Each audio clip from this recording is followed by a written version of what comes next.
La Casa Museo Abargues está situada en la calle de Sant Parats, otro de los lugares históricos más destacados de Benissa.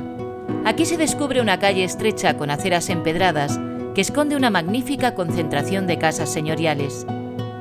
Grandes y largas balconadas y ventanales enrejados, fachadas con pórticos y escudos, trasladan al visitante que se encuentra ante la representación de las familias más poderosas de Benissa de los últimos 3 siglos. La casa de los Piera Torres, la de los Torres Orduña, la de los Baidal y Feliu son el vivo ejemplo del apellido Hidalgo y el poder económico. En el centro de la calle está la Casa Abargues, convertida actualmente en museo.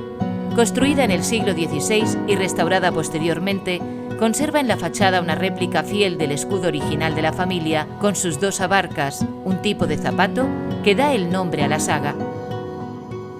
El interior de la casa supone un auténtico viaje en el tiempo. Grandes espacios comunes se abren en diferentes plantas que también muestran salones privados, habitaciones, cocinas, comedores, grandes escaleras nobles, los establos, las estancias del servicio y la capilla privada de la familia. Se conservan muchos muebles originales, sobre todo de principios del siglo XX, con multitud de detalles por todos los rincones. La Casa Abargues es el fiel testimonio para conocer el modo de vida, las inquietudes sociales y cotidianas de las familias nobles de Benissa.